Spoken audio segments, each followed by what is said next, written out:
بسم اللہ الرحمن الرحیم۔ السلام علیکم۔ آتشی کہکہے by M a Rahat, Imran series novel part 3۔ 3, 2, 1۔ میرا نام صفدر ہے اور یہ چوہان ہیں۔ یہ واقعی میجر شہباز ہیں؟ جی ہاں، قطعی میجر شہباز ہیں یہ، لیکن آپ براہ کرم ان کی فوری دیکھ بھال کا بندوبست کیجیے، باقی باتیں بعد میں ہوں گی۔ ٹھیک ہے، کرنل غیاث الدین نے کہا، اور اس کے بعد وہ انٹرکام پر کسی سے گفتگو کرنے لگا۔ غالباً اس نے ڈاکٹر وغیرہ کو طلب کیا تھا۔ صفدر کے کہنے پر اس نے ڈاکٹر کو احتیاط رکھنے کی ہدایت کر دی تھی۔ پھر وہ میجر شہباز پر جھک گیا۔ اس کی آنکھیں حیرت سے پھٹی ہوئی تھیں، لیکن صفدر جانتا تھا کہ وہ حیران کیوں ہے۔ یقینی طور پر نقلی میجر شہباز یہاں موجود ہوگا۔ تھوڑی ہی دیر بعد ایک ڈاکٹر 2 نرسوں کے ساتھ آ گیا۔ وہ اپنے ساتھ تمام ڈاکٹری سامان لایا تھا۔ اس نے حیرانی سے میجر شہباز کو دیکھا تو کرنل غیاث الدین نے کہا، اس وقت اور کوئی سوال نہیں ڈاکٹر صادق، آپ برائے کرم میجر کا فوری طور پہ معائنہ کیجیے۔ ڈاکٹر صادق اور دونوں نرسیں میجر پر مصروف ہو گئیں۔ اسے کئی انجیکشن لگائے گئے اور اس کے زخموں کی دیکھ بھال کی گئی۔ پھر ڈاکٹر صادق نے کہا، زخم زیادہ خطرناک نہیں ہیں، لیکن خون نہ ہونے کے برابر ہے۔ فوری طور پر خون کا بندوبست کرنا پڑے گا۔ آپ کیجئے ڈاکٹر، آپ کیجئے۔ کیا ہمارے پاس بلڈ بینک میں خون موجود ہے؟ جی ہاں، میجر شہباز کے کاغذات درکار ہیں جن میں ان کا بلڈ گروپ درج ہوگا۔ کاغذات؟ کرنل نے سوالیہ نگاہوں سے صفدر کی طرف دیکھا اور صفدر نے جلدی سے میجر کے کاغذات نکال کر اس کے سامنے رکھ دیے۔ میجر کے کاغذات میں کچھ ایسی نشاندہی تھی جس سے اس کا بلڈ گروپ پتہ چل سکتا تھا۔ ڈاکٹر صادق نے فوراً ہی ایک نرس کو خون لینے کے لیے بھیج دیا، اور جب میجر شہباز کے سلسلے میں تمام تر کارروائی مکمل نہ ہو گئی، کرنل غیاث الدین نے صفدر سے اور کوئی سوال نہیں کیا، لیکن ایک سنسنی سی فضا پھیلی ہوئی تھی۔ ایک ناقابل یقین سی بات سامنے آئی تھی جس پر کرنل غیاث الدین کو ابھی تک یقین نہیں آ رہا تھا۔ پھر وہ میجر شہباز کے کاغذات دیکھنے لگا اور اس کے بعد اس نے ایک گہری سانس لے کر صفدر سے کہا، مجھے فوری طور پر ایسے حفاظتی اقدامات بتائیے جو میں کر سکوں۔ بس کسی کو یہ نہیں پتہ چلنا چاہیے کہ میجر شہباز یہاں زخمی حالت میں موجود ہیں۔ آپ کو علم ہوگا کہ میجر شہباز یہاں کیمپ میں موجود ہیں۔ کرنل غیاث الدین نے ایک بار پھر سنسنی خیز نگاہوں سے صفدر کو دیکھا اور بولا، ہاں ایسا ہے، میں یہی چاہتا ہوں کہ کسی اور کو اس بابت علم نہ ہو سکے۔ لیکن مسٹر صفدر، آپ کو اس بارے میں اور کیا معلومات حاصل ہیں؟ کیا میجر شہباز سے آپ کی کوئی گفتگو ہو چکی ہے؟ جی ہاں، اور میں آپ کو تفصیل سے بتانا چاہتا ہوں۔ بہتر ہے پہلے میں تحفظ کا بندوبست کر لوں۔ اگر ہو سکے تو کرنل، اس کے علاوہ آپ ایک کام اور کریں۔ صفدر نے کہا، ہاں کہیے۔ وہ لوگ، میرا مراد میجر شہباز اور ان 4 افراد سے ہے جنہیں آپ نے کسی خاص مہم پر بھیجا تھا، یہاں موجود ہیں نا؟ ہاں، وہ 5 موجود ہیں۔ ان کی خفیہ طریقے سے نگرانی کا بندوبست کر دیجئے اور ہدایت جاری کر دیجئے کہ کیمپ سے باہر نہ نکلنے پائیں۔ اوہ میرے خدایا، میں سمجھ رہا ہوں، کرنل غیاث الدین نے کہا اور ایک بار پھر انٹرکام پر مصروف ہو گیا۔ اس نے یقینی طور پر ایسے لوگوں کو ان کے بارے میں ہدایت جاری کی ہوں گی جو اس کے اعتماد کے لوگ ہوں گے۔ ان تمام کارروائیوں سے فارغ ہونے کے بعد اس نے کہا، اصولی طور پر مجھے آپ کی خط مدار کا بندوبست کرنا چاہیے، کیونکہ بہرحال آپ ایک طویل سفر طے کر کے یہاں پہنچے ہیں۔ بلکہ میں تو آپ سے یہ سوال بھی کرنا چاہتا تھا کہ آپ لوگوں کی یہاں آمد میں اتنی دیر کیوں لگی، جبکہ آپ کو بہت پہلے آ جانا چاہیے تھا۔ ہم ٹھیک ہیں، ہاں اگر ہو سکے تو تھوڑا سا کھانے پینے کا بندوبست ہمارے لیے ضرور کر لیجئے۔ اس کی بنیادی وجہ یہ ہے کہ ہم ایک طویل عرصے سے فاقہ کشی کے شکار ہیں۔ بس یوں سمجھ لیجئے کہ ہم ایک حادثے کا شکار ہو گئے تھے۔ پلیز، میں ابھی اس کا بندوبست کرتا ہوں، کرنل غیاث الدین نے کہا، اور اس کے بعد انتظامات شروع کر دیے۔ کھانے وغیرہ سے فراغت حاصل کرنے کے بعد صفدر نے کہا، میجر کی کیفیت اب خاصی اچھی معلوم ہوتی ہے۔ خوشی کی بات تو یہ ہے کہ یہ زندگی سے مایوس تھے، لیکن قدرت نے انہیں ایک بار پھر زندگی عطا کر دی ہے۔ کرنل غیاث الدین نے شکر گزار نگاہوں سے ان دونوں کو دیکھا۔ صفدر نے کہا، اور اب بہتر ہوگا کرنل کہ پہلے آپ ان جعلی افراد پر قابو پا لیجئے تاکہ وہ نکل جانے کی کوشش نہ کریں۔ ہو سکتا ہے کہ میجر شہباز کے آنے کی اطلاع انہیں مل جائے۔ میں نے ان کی نگرانی کے لیے خاصا معقول بندوبست کر دیا ہے، لیکن میں بھی سمجھتا ہوں کہ ان لوگوں کو گرفتار کر لینا بہت ضروری ہے۔ ابھی کرنل غیاث الدین نے اتنے ہی الفاظ ادا کیے تھے کہ دفعتاً ہی زوردار فائرنگ کی آواز سے ماحول گونج اٹھا۔ کرنل غیاث الدین چونک کر کھڑا ہو گیا، پھر وہ دوڑتا ہوا باہر نکل گیا۔ صفدر اور چوہان نے اس معاملے میں مداخلت صحیح نہیں سمجھی تھی، کیونکہ بہرحال یہ ایک فوجی کیمپ تھا اور وہ سویلین تھے، چنانچہ وہ خاموش ہی رہے۔ البتہ بیرک کے دروازے پر آ کھڑے ہوئے تھے، بہت فاصلے پر مورچہ بندی کر کے گولیاں چلائی جا رہی تھیں، اور یہ گولیاں ایک بیرک سے ہی چلائی جا رہی تھیں۔ گولیاں اتنی برق رفتاری سے برسائی جا رہی تھیں کہ باہر موجود لوگوں کو سنبھلنا مشکل ہو گیا۔ کئی فوجی ان گولیوں کی زد میں آ کر زخمی ہو گئے تھے۔ پھر چوٹی سے بیرک پر دستی بم پھینکے گئے اور کافی دیر تک یہ ہنگامہ آرائی جاری رہی۔ صفدر نے پرخیال انداز میں کہا، غالباً گڑبڑ ہو گئی چوہان۔ کیسی گڑبڑ؟ ان لوگوں کو علم ہو گیا ہے کہ وہ محصور ہیں۔ لگتا ہے، ایسا ہی لگتا ہے، چوہان نے کہا۔ بیرک کے پرچخے اڑ گئے تھے اور چاروں طرف سے گولیاں برسائی جا رہی تھیں۔ صفدر نے کہا، اس کا مطلب ہے کہ وہ لوگ زندہ نہیں ملیں گے۔ چوہان نے کوئی جواب نہیں دیا۔ تقریباً 20 منٹ تک یہ سلسلہ جاری رہا۔ اس کے بعد خاموشی چھا گئی۔ فوجی جوان کارروائی کر رہے تھے، کرنل غیاث الدین بھی دیکھا جا رہا تھا، اور تھوڑی دیر کے بعد صفدر اور چوہان بھی وہاں پہنچ گئے۔ انہوں نے ان 5 لاشوں کو دیکھ لیا تھا۔ ان میں سے ایک لاش میجر شہباز کی ہم شکل تھی۔ ان 5 کی لاشوں کو وہاں سے اٹھا کر کیمپ میں بنے ہوئے عارضی ہسپتال میں لے جایا گیا۔ صفدر وغیرہ کو کسی نے روکنے ٹوکنے کی کوشش نہیں کی تھی۔ فوجی اسپتال میں ان لوگوں کے گولیوں سے چھلے جسم نظر آ رہے تھے۔ کرنل غیاث الدین بھی وہاں موجود تھا اور ضروری ہدایات جاری کر رہا تھا۔ پھر چند لمحات کے بعد جب اسے موقع ملا تو اس نے صفدر سے کہا، وہی 5 تھے، اچانک ہی انہوں نے گولیاں چلانا شروع کر دی تھیں۔ ہمارے کچھ جوان بھی زخمی ہو گئے ہیں، لیکن اللہ کا شکر ہے کہ کوئی مرا نہیں۔ اصل میں ان لوگوں کو یہ اندازہ ہو گیا تھا کہ ان کا راز فاش ہو گیا ہے اور وہ نکل جانے کی کوشش میں تھے، لیکن میں نے کامیاب نہیں ہو سکے کیونکہ ان کی نگرانی بہت سخت تھی۔ مجھے اس کا خدشہ تھا، صفدر نے کہا۔ بہرحال یہ ایک عجیب حادثہ ہوا ہے جس کے لیے مجھے خاصا مصروف رہنا پڑے گا۔ مسٹر صفدر اور مسٹر چوہان، آپ براہ کرم آرام کریں، کچھ ضروریات ہیں جنہیں پورا کرنا میرے لیے بے حد ضروری ہوگا۔ آپ ہمارے بارے میں بالکل فکر مند نہ ہوں، صفدر نے کہا، اور پھر وہ اسی بیرک میں آ گئے۔ میجر شہباز کو تقریباً 24 گھنٹے بے ہوش رکھنا پڑا تھا اور اس دوران اس کی حالت بہتر ہوتی جا رہی تھی۔ ڈاکٹر سے گفتگو ہو جاتی تھی اور ڈاکٹر صادق ان لوگوں کو نہایت محبت اور احترام کے ساتھ میجر شہباز کی رپورٹ دے رہا تھا۔ کرنل غیاث الدین بہت مصروف تھے، لیکن ان لوگوں کے لیے باقاعدہ انتظامات کر لیے گئے تھے۔ پھر میجر شہباز کو ہوش آ گیا۔ اس نے شکر گزار نگاہوں سے صفدر کو دیکھتے ہوئے کہا، فرشتوں کے بارے میں صرف سنا ہے کہ کہیں کسی بھی وقت کسی کی مدد کو آ جایا کرتے ہیں، لیکن تم لوگوں نے میرے لیے واقعی فرشتوں جیسا فرض انجام دیا ہے۔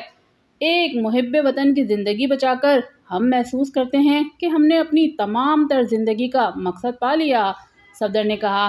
بعد میں غیاث الدین، صفدر اور میجر شہباز کے درمیان میٹنگ ہوئی اور اس سلسلے میں ضروری باتیں ہونے لگیں۔ صفدر کو جس قدر ہدایات جاری کی گئی تھیں اس نے اسی کی روشنی میں کام کیا۔ کرنل غیاث الدین نے کہا، اصل میں سب سے بڑی بات یہ تھی کہ یہ وہم پایا جا رہا تھا کہ اس سلسلے میں جو نشاندہی کی گئی ہے وہ غلط ہے اور ان علاقوں میں ایسی کوئی بات نہیں ہو رہی، لیکن اب کم از کم یہ اندازہ ہو گیا ہے کہ وہ شبہات درست تھے، چنانچہ اس سلسلے میں ہمیں ضروری کارروائیاں کرنی ہوں گی۔ ویسے آپ اگر اپنے بارے میں کچھ ایسا کام چاہتے ہیں مسٹر صفدر جو ہمیں کرنا ہو تو براہ کرم اس کے بارے میں تفصیل سے ہمیں بتا دیجیے۔ ہمیں ہیڈ کوارٹر سے ہدایت کا انتظار ہے، جیسے ہی ہدایت ملے گی ہم اپنا کام شروع کر دیں گے، صفدر نے جواب دیا۔ ایکسٹرو کی طرف سے یہی ہدایات جاری کی گئی تھیں۔ اب اس کے دوسرے مرحلے کا انہیں خود بھی انتظار تھا۔ کافرستانی پہاڑی کیمپ۔ برف سے گھری ہوئی عظیم الشان پہاڑی چوٹیوں کا سلسلہ تا حد نظر پھیلا ہوا تھا۔ انہی پہاڑیوں میں سے ایک پہاڑی غار کے عظیم الشان دہانے کے اندر ایک وسیع ہال نظر آ رہا تھا۔ یہاں مختلف لوگ مختلف کاموں میں مصروف تھے۔ ایک ہلکی سی مشینی گڑگڑاہٹ کی آواز بلند ہو رہی تھی اور خاص قسم کی وردی میں ملبوس لوگ ادھر ادھر آ جا رہے تھے۔ غار میں پیچ در پیچ غار دور تک بکھرے ہوئے تھے۔ ایک بہت بڑے سے غار میں ایک شاندار میز پڑی ہوئی تھی۔ سیاہ رنگ کی اس میز کے گرد 6 کرسیاں تھیں، جن میں سے 5 کرسیوں پر مختلف افراد بیٹھے ہوئے تھے۔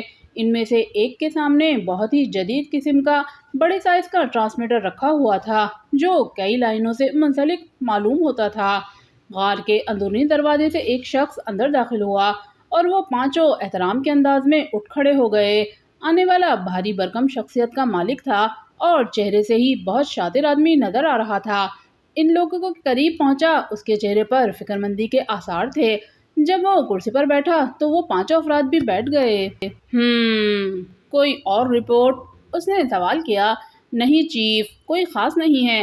ویسے کیمپ نمبر 8 سے کوئی جواب نہیں موصول ہو رہا اور ہم اس تشویش کا شکار ہو گئے ہیں کہ وہاں موجود ہمارے گروپ کو کوئی نقصان نہ پہنچا ہو۔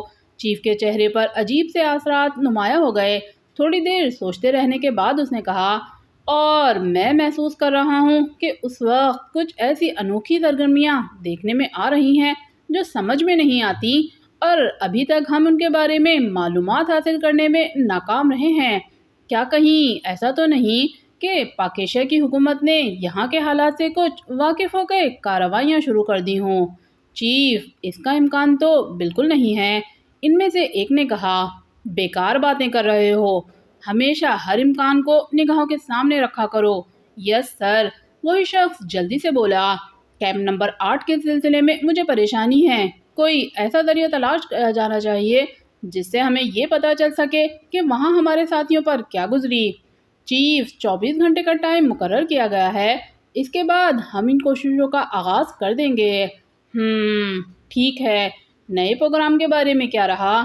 چیف، آدمی تیار ہو گیا ہے، بلاؤ۔ یس سر، ایک شخص نے کہا اور پھر قریب رکھے ہوئے ٹرانسمیٹر کا بٹن دبا کر بولا، B4 یس سر۔ دوسری طرف سے آواز آئی، وہ تیار ہو گیا ہے۔ یس سر، بالکل تیار ہے، بھیجو اسے، اس نے کہا اور پھر ٹرانسمیٹر کا بٹن آف کر دیا۔ وہ انتظار کر رہے تھے۔ پھر ایک اور غار کے دہانے سے ایک شخص اندر داخل ہوا۔ یہ خان فرزان تھا، اپنے مخصوص سرداری لباس میں ملبوس۔ وہ بہت شاندار نظر آ رہا تھا۔ آہستہ آہستہ چلتا ہوا وہ ان کے سامنے پہنچ گیا، لیکن اس کے چہرے پر ادب کے آثار تھے۔ چیف نے گہری نگاہوں سے اس کا جائزہ لیا اور پھر اس کے ہونٹوں پر مدھم سی مسکراہٹ پھیل گئی۔ ویری گڈ، میں سمجھتا ہوں یہ میک اپ کا ایک فنی شاہکار ہے، لیکن سر ایک مشکل ہے، ان لوگوں میں سے ایک نے کہا۔ کیا؟ نہ تو یہ مقامی زبان بول سکتا ہے اور نہ ہی اس کی آواز ایسی ہے۔ اگر ہم اسے چند جملے سکھا بھی دیں تو اس کی آواز ضرور پکڑی جائے گی۔ تم لوگ بے وقوف ہو، میرا منصوبہ تمہارے علم میں ہی نہیں ہے۔ نو سر، تفصیل سے نہیں ہے۔ سنو، منصوبہ یہ ہے کہ خانم شہبانہ کو اغوا کر کے یہاں لایا جائے گا۔ ہم اسے اغوا کرنے کا تمام تر بندوبست مکمل کر چکے ہیں۔ اگر ہم خانم شہبانہ کو راستے سے ہٹانے کی کوشش کرتے ہیں تو بات بگڑ جائے گی۔ نہ ہی ہم خان فرزان کو نقصان پہنچانا چاہتے ہیں، کیونکہ بہرحال یہ دونوں حکومت کی توجہ ہمارے علاقے سے دور رکھنے کا باعث بن سکتے ہیں۔ البتہ ان لوگوں کا مسئلہ ذرا مشکل ہے، ان کے درمیان جنگ فوری شروع ہونی چاہیے تاکہ ہم اپنے کام آسانی سے کر لیں۔ جی سر، وہ لوگ چیف کی بات سمجھنے کی کوشش کرنے لگے۔ شہبانہ دستگیری کو اغوا کر کے یہاں لایا جائے گا، اس کے بعد اسے یہاں قید کیا جائے گا، پھر اسے صرف خان فرزان کی صورت دکھائی جائے گی، جبکہ وہ لوگ جو خان فرزان کے قبیلے سے تعلق رکھتے ہیں خانم شہبانہ کے قریب پہرے داروں کی شکل میں موجود ہوں گے، اور وہ چونکہ ہمارے اپنے آدمی ہیں اور ہمارے لیے کام کر رہے ہیں، لیکن ان کا تعلق ولی خیل سے ہے۔ خانم شہبانہ یہی سمجھے گی کہ خان فرزان نے اسے اغوا کیا ہے، پھر ان میں سے کوئی خانم شہبانہ کو رہائی دلا دے گا اور اسے اس کے گھر تک پہنچا دے گا۔ اس کے بعد بھی اگر خانم شہبانہ خاموشی اختیار کر جاتی ہے تو پھر کچھ اور دیکھیں گے، کچھ اور سوچیں گے۔ اصل میں میری سب سے بڑی کوشش یہ ہے کہ ان لوگوں کو آپس میں ٹھن جائے اور ہمارا کام خوش اسلوبی سے ہو جائے۔ جی چیف، بہترین آئیڈیا ہے۔ بہرحال میں سب سے زیادہ پریشان ان لوگوں کے لیے ہوں جو کیمپ نمبر 8 میں موجود ہیں، اور نہ جانے کیوں مجھے خطرے کا احساس ہو رہا ہے، کہیں ایسا نہ ہو کہ وہ لوگ اس کے چنگل میں پھنس جائیں۔ ہم اس سلسلے میں مکمل کارروائی کر رہے ہیں چیف، اور یقینی طور پر اس میں کامیاب ہو جائیں گے۔ ویسے جن پراسرار سرگرمیوں کا میں نے تذکرہ کیا ہے ان پر بھی نظر رکھو، کہیں ایسا تو نہیں ہے کہ باہر کے کچھ لوگ یہاں آ کے معاملات میں مداخلت کر رہے ہوں۔ ہر جگہ ہر پوائنٹ پر محافظوں کو ہوشیار کر دیا جائے گا چیف، بس یہی چاہتا ہوں میں، چیف نے کہا اور اس کے بعد اپنی جگہ سے اٹھ کھڑا ہوا۔ خانم شاہبانہ دستوری۔ تیسری بار کوشش کرنے پر سر سلطان سے رابطہ قائم ہو سکا تھا۔ خانم شاہبانہ دستوری کے چہرے پر سنجیدگی کے تاثرات تھے۔ دوسری طرف سے سر سلطان کی آواز سنائی دی، ہیلو، جی کون؟ ہوم سیکرٹری صاحب بول رہے ہیں؟ جی آپ کون؟ میں شیر کولی سے شاہبانہ دستوری بول رہی ہوں۔ اوہ ہو، کہیے بھابھی صاحبہ، کیسے مزاج ہیں آپ کے؟ یہ لہجہ ہمیشہ ہی اپنائیت کا احساس دلاتا رہا ہے، لیکن شاید آپ نے بھی دنیا داری سیکھ لی ہے سر سلطان۔ اوہ ہو، کوئی شکایت ہے بھابھی صاحبہ؟ جی ہاں، زمانے کا رونا رو رہی ہوں۔ لوگ کس طرح انسان کو دنیا میں تنہا چھوڑ جاتے ہیں، حالانکہ عمر بھر ساتھ نبھانے کا وعدہ کیا جاتا ہے، اور میں نہیں جانتی کہ جن کی سرپرستی ختم ہو جاتی ہے وہ زندگی کس طرح گزارتے ہیں۔ راحیل دستوری بڑے بے وفا نکلے، شاید یہ زمانہ ہی بے وفاؤں کا ہے۔ آپ کیسی باتیں کر رہی ہیں بھابھی صاحبہ؟ شاہبانہ دستوری، کہیں تو زیادہ بہتر ہوگا۔ اس اعتماد کو آپ نے توڑ دیا ہے جو اب تک دل میں قائم تھا۔ کوئی گستاخی ہو گئی ہے مجھ سے؟ ہاں، یہ سوچ رہی ہوں کہ ایسے حالات میں بھی انسان سے مذاق کیا جا سکتا ہے جب وہ زندگی اور موت کی کشمکش میں گرفتار ہو۔ مذاق؟ ہاں سلطان صاحب، میں نے آپ سے ایک درخواست کی تھی اور بڑی امیدیں قائم کر لی تھیں آپ سے، لیکن اس درخواست کے نتیجے میں آپ نے جو کچھ کیا ہے یقین نہیں آتا کہ وہ آپ ہی نے کیا ہے۔ بتانا پسند کریں گی؟ جی ہاں، وہاں سے ایک سلیمان شہزادی والا آیا ہے جو کہتا ہے کہ باورچی خانے کا ماہر ہوں، اس کے ساتھ بیوی بھی ہے۔ اس کے علاوہ ایک سیاہ فام شخص ہے جو اپنا نام کے جوزف بتاتا ہے۔ تیسری شخصیت، بلکہ چوتھی، اود بلاؤ کی ہے جو بعد میں اپنے آپ کو عمران بھی کہہ دیتا ہے۔ اود بلاؤ؟ سر سلطان سنجیدگی کے باوجود ہنس پڑے۔ جی ہاں، شیروانی اور ترکی ٹوپی میں کیا نظر آتا ہے میں الفاظ میں بیان نہیں کر سکتی۔ پتہ نہیں اس کے بارے میں آپ کے جذبات کیسے ہوں۔ یہ تو چاروں افراد یہاں میری درخواست پر پہنچے ہیں، اس میں کوئی شک نہیں کہ ہنسانے کا کام دے رہے ہیں، لیکن ہنسی تو اس وقت سے روٹھ گئی ہے جب سے راحیل دستوری اس دنیا سے روٹھے ہیں۔ بہرحال دل چاہتا تھا کہ یہ شکایت تو کروں آپ سے کہ یہ موقع مذاق کا نہیں تھا۔ جی بھابھی صاحبہ، آپ کی شکایت سر آنکھوں پر، موقع بے شک مذاق کا نہیں ہے اور نہ ہی اس موقع پر مذاق کیا گیا ہے آپ سے۔ اب یہ الگ بات ہے کہ آپ بڑی جلدی کوفت کا شکار ہو گئیں۔ جی ہاں، کوئی کسی کے غم میں کہاں شریک ہوتا ہے، بس ایسے ہی دھکوں میں گری ہوئی ہوں۔ جو شخص آپ کے پاس پہنچا ہے بھابھی صاحبہ، کیا آپ اس بات پر بھروسہ کریں گی کہ وہی آپ کے درد کا درماں ہے؟ میں آپ سے پہلے بھی کہہ چکی ہوں کہ ہنسنے ہنسانے کا کام دے سکتا ہے، باقی اور کیا یہ اللہ بہتر جانتا ہے۔ مہمان بنا کر لائی ہوں اپنے گھر، اگر ایسا نہ ہوتا تو گولی سے اڑا دیتی اسے۔ ارے نہیں نہیں، خدا کے لیے ایسا نہ کہیں، یا پھر میں یہ کہہ سکتا ہوں کہ ایسا نہ سوچیں۔ اسے ہلاک کرنا بھی آپ کے بس میں نہ ہوگا، خود ہی اس کی معتقد ہو جائیں گی تو میرا نام بھی سلطان نہیں۔ ایک ذرا سا صبر کر لیں اس کی حرکات کے بارے میں۔ مطلب یہ کہ اس میں ایک قدرتی خرابی ہے، ایک ایسی خرابی جسے اگر ہضم کر لیا جائے تو پھر اپنے ہاضمے پر بھی انسان کو ناز ہی رہے گا۔ خاصی پراسرار گفتگو کر رہے ہیں آپ، غالباً میری بے بسی کو محسوس کر کے۔ نہیں، میں یہ سوچ رہا ہوں کہ بعد میں آپ کن الفاظ میں مجھ سے معذرت کریں گی۔ خوب، معذرت بھی مجھے ہی کرنی ہوگی۔ جی ہاں بھابھی صاحبہ، کیونکہ جو آپ کے پاس پہنچا ہے وہ آپ کی ہر مشکل کا حل پیش کر دے گا۔ ٹیلی فون بند کر رہی ہوں کیونکہ اندازہ ہو رہا ہے کہ آپ کا یہ مذاق جاری رہے گا، مگر معذرت کے ساتھ اب اپنے آپ کو اس مذاق کا متحمل نہیں پا رہی۔ آئندہ اس سلسلے میں کبھی زحمت نہیں دوں گی۔ خدا حافظ۔ سنیے تو صحیح بھابھی صاحبہ، سنیے تو صحیح۔ سر سلطان نے کہا، لیکن شہبانہ دستوری نے فون بند کر دیا تھا۔ ان کے چہرے پر پریشانی چھائی ہوئی تھی، وہ عجیب سے غم آلودہ کیفیت میں مبتلا نظر آ رہی تھی۔ چند لمحات کے بعد ٹیلی فون کی گھنٹی بجی، لیکن انہوں نے فون نہیں اٹھایا تھا۔ جانتی تھی کہ سر سلطان ہی ہوں گے، لیکن اس کی شکایت کے جواب میں ان کی تسلی کرنے کے بجائے انہوں نے ایسی گفتگو کرنی شروع کر دی تھی جسے شہبانہ دستوری کبھی تسلیم نہیں کر سکتی تھیں۔ چھوٹی سی عمر کا احمق نوجوان بھلا وہ کیا کر سکتا ہے؟ خان فرزان کی طرف سے جو وارننگ ملی تھی اس کے دن برق رفتاری سے گزر رہے تھے۔ شہبانہ دستوری کو شدید خوف کا احساس ہو رہا تھا۔ اسے ہر قیمت پر کچھ نہ کچھ کرنا تھا۔ اگر وقت پورا ہو جانے پر خان فرزان نے شیر قلعہ پر حملہ کر دیا تو کیا ہوگا؟ ان کے پاس تو جنگ و جدل کے مکمل انتظامات بھی نہیں تھے، اور پھر جنگ کا تصور تو بڑا ہی عجیب تھا۔ راحیل دستوری کی موجودگی ایک الگ بات تھی۔ اس وقت راحیل بہتر جانتا تھا کہ اسے کیا کرنا چاہیے، لیکن خانم اپنے اندر جنگ و جدل کی ہمت نہیں پاتی تھی۔ جنگوں میں تو بڑی ہمت سے کام لینا ہوتا ہے، اور پھر بہتا ہوا انسانی خون اس کے لیے ناقابل برداشت تھا۔ وہ کیسے برداشت کر سکتی تھی یہ سب کچھ؟ کوئی ایک بات جو سمجھ میں آ رہی ہو۔ شدید پریشانی کے عالم میں اپنی جگہ سے اٹھی اور اپنی خوابگاہ کے عقبی سمت میں کھلنے والی کھڑکی پر جا کھڑی ہوئی۔ اس کھڑکی سے حویلی کے احاطے کا دور دور تک منظر دیکھا جا سکتا تھا۔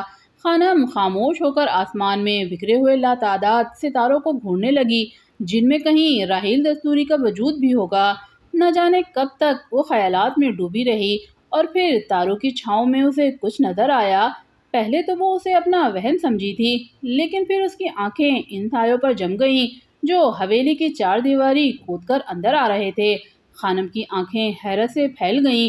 اب یہ وہم نہیں رہا تھا، لیکن اس سے پہلے کہ وہ کچھ سوچتی، اچانک ہی ایک ہلکی سی آواز آئی، اور کسی چیز سے سفید دھواؤں کا ایک غبار بلند ہوا اور پھیلتا چلا گیا۔ پھر یکے بعد دیگرے ایسے گولے جگہ جگہ پھٹنے لگے جن سے سفید دھواں خارج ہو رہا تھا۔ خانم سمجھدار عورت تھی۔ اچانک ہی اسے احساس ہوا کہ فضا میں ایک عجیب سی بو پھیلتی جا رہی ہے۔ چونکہ ہوا چل رہی تھی، اس لیے سفید دھواں کے پھیلنے کی رفتار بھی تیز تھی۔ ایک لمحے کے لیے خانم کے ذہن میں ایک تصور آیا تھا۔ دوسرے لمحے اس نے اپنی خوابگاہ کی ایک الماری کی جانب چھلانگ لگا دی۔ وہ سمجھ گئی تھی کہ صورتحال خطرناک ہے۔ یقینی طور پر یہ خواب آور گیس ہے جو حویلی میں پھیلائی جا رہی ہے۔ چنانچہ سب سے پہلے اپنا بچاؤ ضروری تھا، اس کے بعد ہی کچھ کیا جا سکتا تھا۔ خانم کے بدن میں بجلی سی پیدا ہو گئی۔ الماری سے اس نے ایک گیس ماسک نکالا اور اپنے چہرے پر چڑھانے لگی۔ اس کام سے فارغ ہو کر وہ پھرتی سے 2 گیس ماسک نکال کر شرجیلا اور نگار کے کمرے کی جانب دوڑی۔ یہ گیس ماسک بس اتفاقی سے ایک بار راحیل دستوری نے اپنی زندگی میں خریدے تھے، اور اس کی بنیادی وجہ یہ تھی کہ وہ اپنی زمین کے ایک زیر زمین کان میں جانے کا فیصلہ کر رہا تھا۔ کوئلے کی یہ کان دستوری کی ملکیت تھی اور اس کی کھدائی ہو رہی تھی۔ دستوری نے اس کا معائنہ کرنے کے لیے یہ ماسک باہر سے منگوائے تھے۔ خانم کی ذہانت نے انہیں یاد کر لیا تھا اور وہ ان کی جانب دوڑ گئی تھی۔ اب سب سے پہلے بچیوں کو محفوظ کرنا ضروری تھا۔ چنانچہ وہ برق رفتاری سے کمرے سے نکل کر شرجیلا کے کمرے میں پہنچی۔ دروازہ بند تھا، لیکن اس نے باہر سے لاک کھولنے کی چابی اپنے ساتھ لے لی تھی، کیونکہ اسے علم تھا کہ دونوں بچیاں دروازہ اندر سے بند کر کے سوتی ہیں۔ لاک کھول کے وہ اندر دوڑی، لیکن اس نے دیکھا کہ شرجیلا کے کمرے کی عقبی کھڑکی کھلی ہوئی ہے۔ یہ بھی شرجیلا کی عادتوں میں شامل تھا۔ تھوڑی سی گیس اندر آ چکی تھی۔ وہ پھرتی سے شرجیلا کے بیڈ کی طرف دوڑی۔ پھر اس نے شرجیلا کو جھنجھوڑ کر جگانے کی کوشش کی، لیکن ہر کوشش ناکام رہی۔ شرجیلا پر گیس کے اثرات ہو چکے تھے۔ میرے خدایا!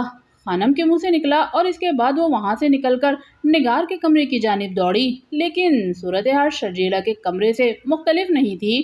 تازہ ہوا کے لیے کھڑکیاں کھولنے کی ہدایات اسی نے دی تھی، اور لڑکیاں اس پر عمل کرتی تھیں، لیکن اس وقت دونوں ہی اس گیس کا شکار ہو گئی تھیں۔ نگار کو جگانے کی کوشش بھی ناکام رہی۔ خانم شہبانہ کے ہاتھ پاؤں پھولے ہوئے تھے۔ اس کی سمجھ میں نہیں آ رہا تھا کہ کیا ہو رہا ہے، لیکن اتنا اندازہ اسے ضرور ہو گیا تھا کہ کوئی ہے جو حویلی کی مکینوں کو بے ہوش کر کے کوئی کارروائی کرنا چاہتا ہے۔ خانم اندھا دھند دوڑنے لگی۔ وہ کسی کو فون کرنا چاہتی تھی، لیکن جب وہ راہداری کے آخری سرے پر پہنچی تو اس نے راہداری میں پھیلی ہوئی مدھم روشنی میں ان لوگوں کو دیکھا جو دوڑتے ہوئے آئے تھے۔ ان کی تعداد 6-7 کے قریب تھی اور ان کے چہروں پر مارکس لگے ہوئے تھے۔ سب سے پہلے والے شخص نے دستوری کو دیکھا اور اس کے ہونٹوں پر مسکراہٹ پھیل گئی۔ زندہ باد خانم دستوری، زندہ باد! آپ واقعی ذہین خاتون ہیں، ورنہ آپ کے چہرے پر یہ مارکس نظر نہیں آتا، اور ہونا بھی چاہیے۔ شیر کلئی کو سنبھالنے والی خاتون کوئی بے وقوف عورت تو نہیں ہو سکتی۔ خانم شاہبانہ دستوری کا جسم پھترا گیا تھا۔ وہ ساکت کھڑی ان لوگوں کو دیکھ رہی تھی۔ اس نے یہ بھی دیکھ لیا تھا کہ وہ لوگ مسلح ہیں، لیکن اب مداخلت کی کوئی گنجائش نہیں رہی تھی۔ تمام ہی لوگ بے ہوش ہو گئے تھے۔ اب بھلا اس کی حفاظت کرنے والا کون تھا؟ وہ سب خانم کے سامنے کھڑے ہوئے تھے۔ آگے والے شخص نے کہا، کہیے خانم، کیسے مزاج ہیں؟ کون ہو تم اور کیا چاہتے ہو؟ اب جب آپ نے مارکس لگایا ہی ہوا ہے تو ہم اس کوشش میں کامیاب نہیں ہو سکے جو ہمیں کرنی چاہیے تھی، تو پھر آپ سے گفتگو کرنے میں کوئی حرج بھی نہیں ہے۔ خانم آپ کو تھوڑی سی زحمت دینا چاہتے ہیں۔ کیسی زحمت؟ خانم نے اپنے آپ کو سنبھال کر کہا، آپ کو ہمارے ساتھ چلنا ہوگا۔ کہاں؟ ظاہر ہے جس انداز میں ہم آپ کو لینے آئے ہیں خانم، اب یہ تو نہیں بتا سکتے کہ کہاں چلنا ہے۔ میں نہیں جاؤں گی۔ اس وقت آپ کا کوئی بھی محافظ آپ کے ارد گرد نہیں ہے۔ آپ نے نہ جانے کس طرح موقع کی روشناس ہو کر یہ مارکس اپنے چہرے پر لگا لیا، لیکن آپ کی حویلی کا ایک ایک شخص بے ہوش ہو چکا ہوگا۔ بہتر ہے ہمیں کسی بدتمیزی کا موقع نہ دیں۔ بہرحال ہم آپ کا احترام کرتے ہیں۔ میں نہیں جاؤں گی، کہیں بھی نہیں جاؤں گی۔ افسوس یہ ہے خانم کہ آپ بے ہوش نہیں ہوئیں، حالانکہ آپ کو بے ہوش ہو جانا چاہیے تھا۔ ایسی صورت میں ہم آپ کو عزت و احترام کے ساتھ یہاں سے لے جاتے۔ ہم میں سے کوئی بھی یہ نہیں چاہتا کہ خانم آپ کے ساتھ دست درازی کی جائے۔ آپ سے درخواست ہے کہ یا تو بے ہوش ہو جائیے یا پھر ہمارے ساتھ چلیے۔ خانم خشک ہونٹوں پر زبان پھیر کر انہیں دیکھنے لگی۔ کوئی فیصلہ کرنا اس کے لیے مشکل تھا۔ نہ جانے یہ لوگ اسے کہاں لے جانا چاہتے تھے، لیکن پھر اچانک ہی کچھ عجیب سی صورتحال پیدا ہو گئی جس کا خانم کو ایک لمحے میں کوئی اندازہ نہیں ہو سکا تھا۔ عمران! جوزف کی تو ڈیوٹی ہوا کرتی تھی اور وہ اپنی ڈیوٹی پر ہمیشہ ہی محتاط رہتا تھا، حالانکہ اس وقت اس ڈیوٹی کی ضرورت نہیں تھی۔ نہ تو عمران نے اسے کوئی ہدایت کی تھی اور نہ ہی اس کی کوئی خاص ضرورت محسوس کی گئی تھی۔ بس عادت کے مطابق وہ جاگ رہا تھا، اور جاگ رہا تھا تو پہرا بھی دے رہا تھا۔ ملازموں کے یہ کوارٹر کسی بھی طرح تکلیف دہ نہیں تھے۔ وہ سکون کے ساتھ یہاں رہ رہے تھے، بلکہ عمران نے تو یہی بہتر سمجھا تھا کہ ملازموں کے کوارٹر میں ہی وقت گزرے۔ حویلی کے اندر صورتحال مختلف ہو جاتی تھی اور ایک طرح کے ماحول میں بند بند سا ہو جاتا تھا۔ چنانچہ ملازموں کے کوارٹروں میں وہ بالکل پرسکون تھا۔ پھر اچانک یہ رات کے کسی حصے میں جوزف کو کچھ آہٹیں سنائی دی۔ وہ اس وقت باہر ہی ٹہل رہا تھا۔ ماحول بالکل خاموش اور سنسان تھا، لیکن جوزف نے دیوار سے کودنے والے ان سایوں کو دیکھ لیا تھا۔ دوسرے لمحے اس نے اپنا پستول نکال لیا اور ایک لمحے کے لیے یہ سوچ کے کہ آنے والوں سے دو دو ہاتھ نبٹ لے، لیکن پھر اس نے سوچا کہ نہ جانے کون ہے۔ عمران کے مشورے کے بغیر اس سلسلے میں مداخلت مناسب نہیں تھی۔ چنانچہ وہ تیزی سے اندر کی جانب دوڑا اور پھر دوسرے لمحے وہ عمران کو جھنجھوڑ کر اٹھانے لگا۔ عمران فوراً ہی جاگ گیا۔ اور تاریک رات کی اولاد، کیا مصیبت نازل ہو گئی ہے تجھ پر، اور تو کیوں جاگ رہا ہے؟ عمران نے سوال کیا۔ باس، جاگنا تو میری عادت ہے اور تم جانتے ہو اب تنہا ہی جاگتا ہوں۔ تنہا؟ عمران نے سوالیہ انداز میں کہا۔ تو اور کیا باس۔ اوہ، پہلے کس کے ساتھ جاگتا تھا؟ عمران نے سوال کیا۔ کیا بتاؤں باس، سچی بات یہ ہے کہ زندگی ہی بدل گئی ہے، اور تو نے مجھے آج تک پتہ نہیں چلنے دیا۔ پتہ تو سب کچھ تھا تمہیں باس، تم ظالم آسمان بن گئے تھے میرے لیے۔ کیا بات ہے، شاعری کیوں کر رہا ہے؟ عمران نے کہا اور پھر اچانک ہی ناک سکڑنے لگا۔ جوزف، یہ بو کیسی ہے؟ سمجھ گیا باس، تم بھی سمجھ جاؤ۔ اب ایک کیا بکواس کر رہا ہے؟ اوہ ہو، یہ بو تو تیز ہوتی جا رہی ہے۔ جوزف، ہری اپ، عمران نے کہا اور اپنے سامان کی جانب چھلانگ لگا دی۔ سوٹ کیس کے نچلے حصے میں اس نے 2 گیس ماسک نکالے اور ایک جوزف کی طرف اچھال دیا۔ بہت تیز بو تھی اور اگر چند لمحے گزر جاتے تو وہ پھر ہوش و حواس میں رہنا مشکل ہوتا۔ ماسک لگانے کے بعد اس نے پھرتی سے ریوالور نکالا۔ جوزف کے پاس تو 2 ریوالور موجود تھے۔ عمران نے کہا، تو نے مجھے جگایا کیوں تھا؟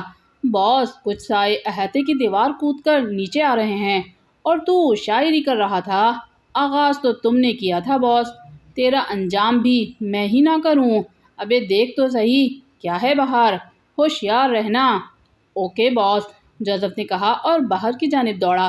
عمران بھی دوڑتا ہوا باہر نکل آیا۔ وہ جوزف کے ساتھ ہی موجود تھا۔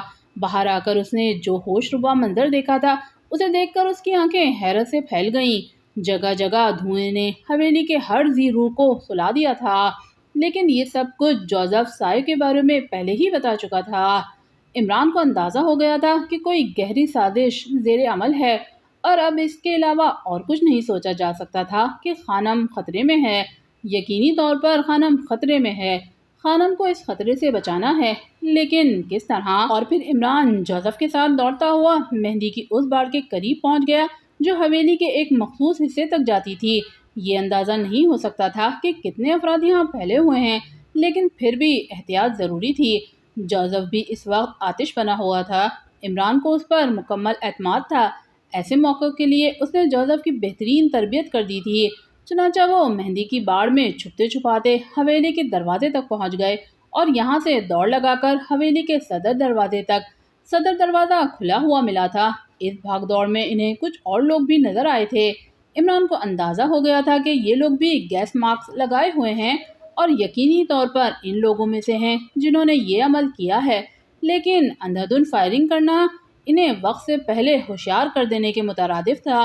یہ اندازہ نہیں ہو سکتا تھا کہ ان کے جسموں پر کیسے لباس ہیں، ورنہ عمران خود ان میں ہی گھلنے ملنے کی کوشش کرتا۔ صدر دروازے سے اندر داخل ہو کر وہ جیسے ہی چند قدم آگے بڑھا، اس نے دوڑتے ہوئے لوگوں کو دیکھا۔ لباس تو ان کے عام ہی تھے، لیکن چہروں پر ماسک لگے ہوئے تھے اور ان کے ہاتھوں میں پستول موجود تھے۔ عمران نے سرگوشی کے انداز میں جوزف سے کہا، جوزف، تم مجھ سے پیچھے ہو جاؤ اور اپنے آپ کو پوشیدہ رکھ۔ ان لوگوں کی نگاہوں میں نہیں آنا چاہیے۔ اس کی وجہ سے تیرا ڈیڈول ہے، ان میں سے کوئی بھی تیرے ڈیڈول کا نہیں ہوگا۔ سمجھ گیا باس، لیکن خبردار، جب تک میں تیرا نام نہ لوں فائر مت کرنا۔ سمجھ گیا باس، جوزف نے پھر اسی انداز میں کہا۔ تب عمران خود بھی راہداری میں دوڑنے لگا۔ وہ ان لوگوں کی کارروائیاں دیکھ رہا تھا۔ وہ سب کمروں میں جھانکتے پھر رہے تھے۔ ان کے علاوہ کمروں میں اور کوئی نظر نہیں آ رہا تھا۔ ایک کمرے سے دوسرے کمرے میں ہوتے ہوئے وہ بالآخر اس چوڑی راہداری میں پہنچ گئے جہاں عمران نے مدھم سی روشنی میں خانم کو دیکھا تھا۔ خانم دوڑتی ہوئی چلی آ رہی تھی۔ اسے بھی آسانی سے نہ پہچانا جا سکتا تھا، لیکن نسوانی جسم ایک ہی تھا اور پھر اس کا قد و قامت بھی ذرا دوسروں سے مختلف تھا، لیکن عمران نے اس کے چہرے پر بھی ماسک دیکھ کر حیرت سے پلکیں جھپکائیں۔ اس کے سامنے ہی 6-7 افراد اسی راہداری میں دوڑتے ہوئے خانم کے پاس پہنچ گئے اور پھر عمران نے خانم کو دیکھا جو رک گئی تھی۔ اس کے بعد ان لوگوں کی گفتگو سننے لگا۔ وہ سب خانم کو یہاں سے لے جانے کی فکر میں سرگرداں تھے۔ خانم ان سے گفتگو کر رہی تھی۔ عمران اندازہ لگانے لگا کہ کیا یہ مقامی لوگ ہیں۔ ان کے گفتگو اور انداز سے یہی پتہ چلتا تھا کہ ان کا تعلق اگر شیر کلی سے نہیں ہے تو یہی قبائل وغیرہ سے ضرور ہے۔ شاید خان فرزان کے آدمی ہیں وہ، لیکن عمران سوچ رہا تھا اسے کیا کرنا چاہیے۔ اندھا دھند ان پر فائرنگ کر دینا بھی مناسب نہیں تھا۔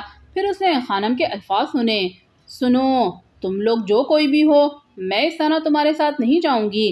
اگر تم میرے ساتھ بہت زیادہ احترام کا سلوک کر رہے ہو تو اس سلوک کو ترک کر دو۔ کاش میرے پاس بھی اس وقت پستول ہوتا تو میں تم سب کو جہنم رسید کر دیتی۔ کہ اچانک ہی عمران بول پڑا، پستول میرے پاس موجود ہے آنٹی۔ شاید یہ آواز وہ لوگ پہچان نہ پائے تھے جو خانم کے سامنے کھڑے تھے۔ انہوں نے پلٹ کر دیکھا، عمران پستول تانے کھڑا تھا۔ یہ کون ہے؟ ان میں سے ایک نے کہا، مامو کنجن۔ عمران گھبرائے ہوئے لہجے میں بولا، یہ ہمارا ساتھی نہیں ہے۔ اللہ نہ کرے میں تم جیسے کمینوں کا ساتھی بنوں۔ پکڑ لو اسے، دیکھو یہ کون ہے۔ ان میں سے 2 آدمیوں نے کہا اور عمران نے پستول جیب میں رکھ لیا۔ پھر دونوں ہاتھ آگے بڑھاتا ہوا بولا، تمہارے لیے یہی بہتر ہوگا کہ مجھے پکڑ لو، ورنہ تم جانتے نہیں ہو کہ میں کیا چیز ہوں۔ ابے ٹی ایم اودبلاؤ کو تم نہیں جانتے ہو؟ پورے ملک میں اس کا نام کا ڈنکا بج رہا ہے۔ ویسے پیارے بھائی، یہ ڈنکا کیا ہوتا ہے؟ دو آدمیوں نے اس پر چھلانگ لگا دی تھی، لیکن وہ منظر بھی دیکھنے کے قابل تھا۔ جیسے ہی وہ عمران کے قریب پہنچے، عمران نے ان کے گریبان پکڑ لیے اور پھر اس انداز میں انہیں آپس میں ٹکرایا کہ ان کے سروں کے ٹکرانے کی آواز بالکل ایسے ہی معلوم ہوئی تھی جیسے دو ناریل آپس میں ٹکرائے ہوں۔ اس کے بعد وہ وہیں جھومنے لگے۔ عمران گھبرائے ہوئے لہجے میں کہہ رہا تھا، ابے بات سنو، ایک ایک کر کے آ جاؤ۔ سالوں، کبھی اود بلاؤ دیکھا ہے تم نے؟ نہیں دیکھا تو میں دکھاتا ہوں۔ اور پھر ایک عجیب سا منظر سامنے آیا۔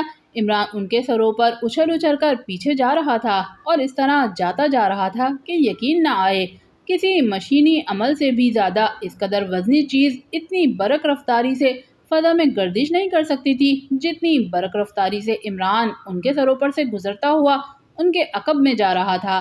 خانم ایک دیوار سے جا ٹکی تھی اور وہ حیران نگاہوں سے اس شخص کو دیکھ رہی تھی جو پھرکنی بنا ہوا تھا۔ وہ ان کے سروں سے گزرتا ہوا ان میں سے ایک آدھ کی کھوپڑی کو سہلا دیتا۔ جس شخص کے بدن پر اس کی لات یا ہاتھ پڑتا وہ دوبارہ اٹھنے کے قابل نہ رہتا۔ وہ لوگ بدحواسی میں پستول کا استعمال بھی بھول گئے تھے۔ بس وہ سارے کے سارے مل کر ایک آدمی کو پکڑنے کی کوشش کر رہے تھے۔ حالانکہ بہت زیادہ بڑی یا چوڑی جگہ نہیں تھی، لیکن عمران جس برق رفتاری کا مظاہرہ کر رہا تھا اس میں جوزف کو بھی اس بات کا موقع ملا تھا کہ وہ ان پر فائر کر سکے۔ وہ ایک ستون کی آڑ میں کھڑا ہوا تھا۔ وہ لوگ عمران کے ہاتھوں پٹتے رہے۔ پھر کسی نے غرائی ہوئی آواز میں کہا، شوٹ کر دو اسے، مار دو، لیکن خبردار خانم کو نقصان نہ پہنچے۔ ادھر خانم، جس نے اود بلاؤ کا نام سنتے کے بعد یہ اندازہ لگا لیا تھا کہ ان لوگوں کا مقابلہ کرنے والا کون ہے، ساکت کھڑی ہوئی حیران نگاہوں سے یہ منظر دیکھ رہی تھی۔ اس وقت اسے یقین نہیں آ رہا تھا کہ یہ کوئی انسانی ہے جو 7-8 آدمیوں کو بری طرح سے مار رہا ہے، لیکن جب اس نے پستول نکالنے کی بات سنی تو اس کے اندر شدید اضطراب پیدا ہو گیا۔ عمران سیدھا کھڑا ہو گیا تھا۔ اس نے کہا، دیکھو، اود بلاؤ کی موت اس طرح نہیں ہوتی۔ اب تم اگر پستول استعمال کرو گے تو تمہارے ہی آدمیوں کو نقصان پہنچے گا۔ اسی وقت دوسرے شخص نے موبائل نکال لیا۔ موبائل فون پر وہ شاید اپنے آدمیوں کو ہدایات دے رہا تھا۔ عمران کی بات کا اس نے نوٹس نہیں لیا۔ پھر خانم نے فائر کی آواز سنی۔ یکے بعد دیگرے 6 فائر ہوئے تھے، لیکن وہ چھلاوا پھر بھی اچھلتا رہا تھا اور آخری فائر کے بعد اس نے فائر کرنے والے پر چھلانگ لگا دی تھی۔ پھر اس کے سر کے بال پکڑ کر اس کو زور سے گھسیٹا اور دوسروں پر اچھال دیا۔ اس کی ٹھوکروں اور گھوسوں سے وہ سبھی زخمی ہو گئے تھے اور عمران انہیں اب بھی بری طرح مار رہا تھا۔ ان میں سے کچھ کے حواس ساتھ چھوڑ گئے۔ پھر دفعتاً کچھ اور آوازیں سنائی دی اور عمران نے ایک لمبی چھلانگ لگائی۔ وہ خانم کے قریب آ گیا۔ اس نے خانم کا ہاتھ پکڑتے ہوئے کہا، آئیے خانم، آپ ادھر آ جائیے۔ اور دوسرے لمحے اس نے خانم کو ایک دروازہ کھول کر اندر دھکیل دیا۔ پھر اس کے بعد اس نے ان لوگوں پر فائرنگ شروع کر دی تھی۔ ساتھ ہی اس نے جوزف کو بھی پکارا تھا۔ جوزف نے ستون کی آڑ سے فائرنگ کی اور پھر پوری حویلی خوفناک فائرنگ سے گونج اٹھی۔ لیکن خانم کو اندر بند ہو کر بھی یہ احساس ہو رہا تھا کہ فائرنگ اب راہداری سے نکل گئی ہے۔ غالباً وہ لوگ بھاگنے کی فکر میں سرگرداں تھے۔ پھر یہ سلسلہ حویلی کے احاطے تک پہنچا اور اس کے بعد اچانک فائرنگ میں کئی دھماکے سنائی دیے اور پھر ایک دم خاموشی طاری ہو گئی۔ پھر کہیں سے گاڑیاں اسٹارٹ ہونے کی آوازیں سنائی دیں۔ عمران نے احاطے میں بھی ان لوگوں کے ساتھ برا سلوک کیا تھا، لیکن جو دھماکے ہوئے تھے وہ عمران کے لیے ایک نئی چیز تھے۔ ان دھماکوں سے فضا میں کالے رنگ کا دھواں پھیل گیا تھا۔ اس دھوئیں میں بے شک بدبو نہیں تھی، لیکن اس نے روشنیوں کو اس طرح سے نگل لیا تھا کہ ایک قدم دور کی چیز بھی نظر نہیں آ رہی تھی، اور عمران سمجھ گیا تھا کہ وہ کیا چاہتے تھے۔ لیکن اس وقت ان میں سے کسی کو زندہ پکڑنے کی کوشش نقصان دہ ثابت ہو سکتی تھی۔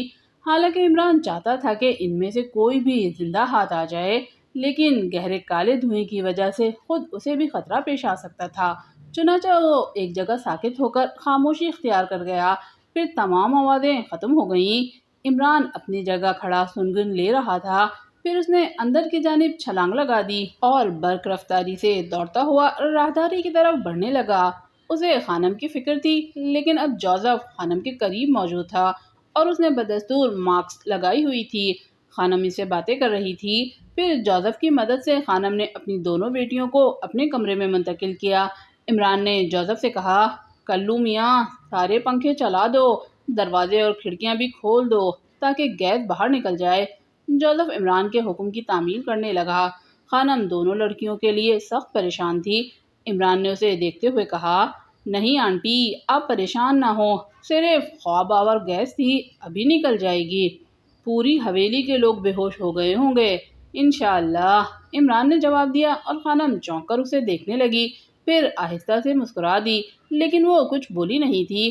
جوزف حتی الامکان ہر جگہ کے پنکھے چلانے کے بعد اسی کمرے میں واپس آ گیا۔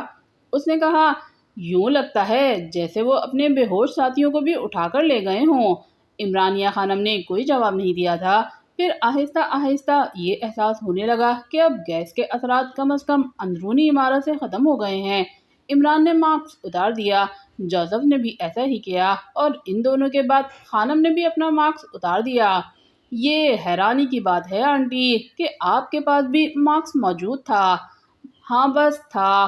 وہ لوگ فرار ہو گئے، دوبارہ تو نہیں آئیں گے۔ اس بار اگر وہ آئے تو آپ اجازت دیجیے گا کہ انہیں واپس نہ جانے دیا جائے۔ تم ایسا کر سکتے ہو، مجھے اندازہ ہو گیا۔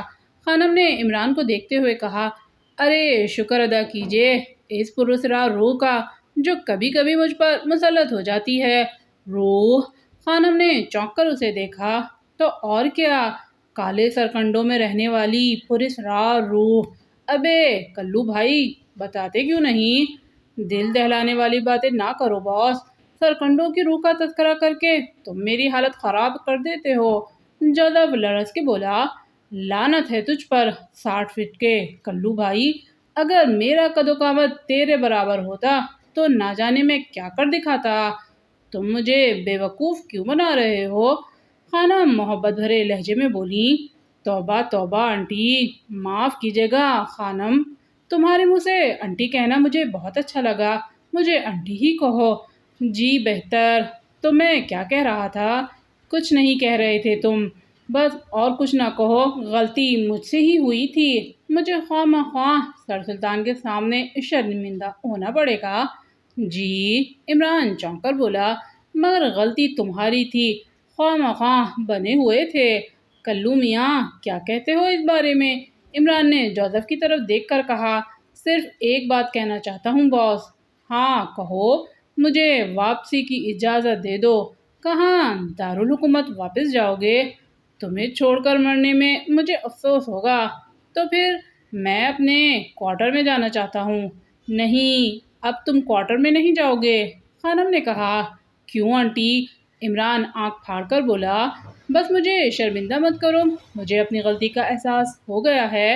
ہاں آنٹی، اب دیکھیے نا، اس لیے میں نے بھی شادی نہیں کی، اصل میں ڈیڈی کو بھی بہت بعد میں اپنی غلطی کا احساس ہوا۔ شادی؟ جی جی، آپ کس بارے میں کہہ رہی ہیں؟ جواب میں خانم پھر مسکرا دیں۔ بولتے رہو، بولتے رہو، اب مجھے تمہاری کوئی بات بری نہیں لگ رہی۔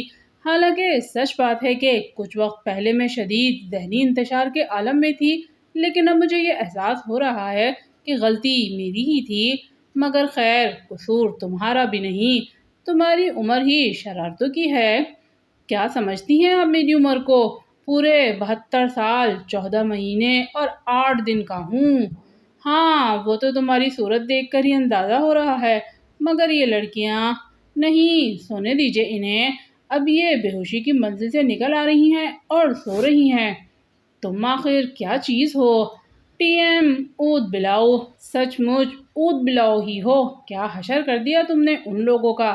ارے خدا کی پناہ، انہوں نے تم پر گولیاں برسائی تھیں۔ وہ ٹافیاں تھیں آنٹی، ایسی گولیوں کو میں ٹافیاں کہتا ہوں۔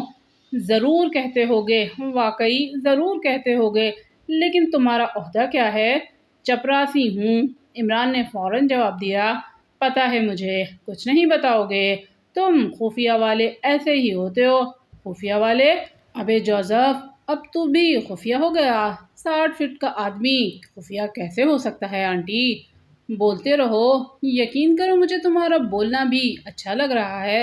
پھر بقیہ رات عمران اور جوزف نے وہیں گزاری تھی۔ شہزادی اور سلمان کے بارے میں انہیں اندازہ تھا کہ گیس کے زیر اثر بے ہوش ہی پڑے ہوں گے۔ حویلی میں اور دوسرے لوگوں کی حالت کا بھی ابھی کوئی اندازہ نہیں ہو سکا تھا، اور رات کے وقت اس بارے میں زیادہ کوشش کرنا بھی غلط ہی تھا۔ پھر جب صبح کی روشنی نمودار ہوئی تو خانم دونوں لڑکیوں پر آخری نگاہ ڈال کر عمران کے ساتھ باہر نکل آئی۔ راہداری کی دیوار پر خون کے بڑے بڑے دھبے نمایاں تھے۔ یہ انہی زخمیوں کا خون تھا جو عمران کے ہاتھوں زخمی ہوئے تھے، لیکن راہداری میں کوئی انسانی جسم پڑا ہوا نہیں ملا تھا۔ ان لوگوں نے بڑے منظم طریقے سے کام کیا تھا اور اپنے بے ہوش ساتھیوں کو بھی اٹھا کر لے گئے تھے۔ ویسے عمران کو یقین تھا کہ ان میں سے کوئی ہلاک نہیں ہوا ہوگا، اور بہرحال یہ اچھی ہی بات تھی۔ پھر بیرونی حصے کا جائزہ لیا گیا۔ گیس کے اثرات وہاں اب بھی تھے۔ ہلکی ہلکی بو فضا میں پھیلی ہوئی تھی، لیکن ہوا تیز چل رہی تھی، اس لیے یہ بو بھی آہستہ آہستہ زائل ہوتی جا رہی تھی۔ عمران نے سب سے پہلے سلیمان اور شہزادی کا جائزہ لیا۔ دونوں سکون کی میٹھی نیند سو رہے تھے۔ عمران نے وہاں کا پنکھا چلایا اور اس کے بعد وہ وہاں سے بھی نکل آیا۔ پھر خانم سے کہا، ملازمین تو ابھی کسی قابل نہیں ہوں گے، میں اور جوزف مل کر خون کے یہ دھبے صاف کیے دیتے ہیں، اور بہتر ہے کہ آپ اس سلسلے میں خاموشی ہی اختیار کر جائیں۔ نگار اور شرجیلا کو تو بتانا ہی پڑے گا۔ ویسے ان کی طرف سے مطمئن رہو، میں مطمئن ہوں، لیکن ملازموں سے رات کی ہنگامہ آرائی کا کوئی تذکرہ نہ کریں، میں نہیں کروں گی۔ پھر اس کے بعد عمران اور جوزف خون کے یہ دھبے صاف کرنے لگے۔ سنو عمران، کے ایم اود بلاؤ کے علاوہ تمہارا نام عمران ہی ہے نا؟ خانم نے کہا، کے ایم اود بلاؤ، یہ میں ٹی ایم اود بلاؤ ہوں۔ عمران اور جوزف یہی نام ہے نا تمہارے؟ جی ہاں، لیکن ان ناموں کا استعمال بہت کم کیا جاتا ہے، میں انہیں ہی استعمال کروں گی۔ دیکھو میرے بیٹے، بے شک تم ایک خوش مزاج نوجوان ہو، اور یہ خوش مزاجی تم پر سجتی ہے، اس لیے اس خوش مزاجی کے ساتھ ساتھ تم ماحول پر قابو پانا بھی جانتے ہو۔ ایسے لوگوں کا اپنی مرضی سے ہنسنا بولنا برا نہیں لگتا۔ میں تم سے صرف ایک بات کہنا چاہتی ہوں، مجھے معاف کرنا، سر سلطان سے میں نے تمہاری شکایت کی تھی۔ ہیں؟ عمران آنکھیں پھاڑ کر بولا، ہاں بس حماقت ہو گئی تھی مجھ سے۔ ارے آپ جانتی نہیں ہیں آنٹی، وہ مرغا بنا کر بھول جاتے ہیں، آدھا آدھا گھنٹہ مرغا بنائے رکھتے ہیں۔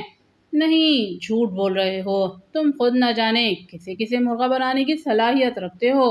لیکن بہرحال ابھی میں ذرا شرجیلا اور نگار کی طرف سے فکر مند ہوں، بعد میں تم سے ایک تفصیلی ملاقات کروں گی۔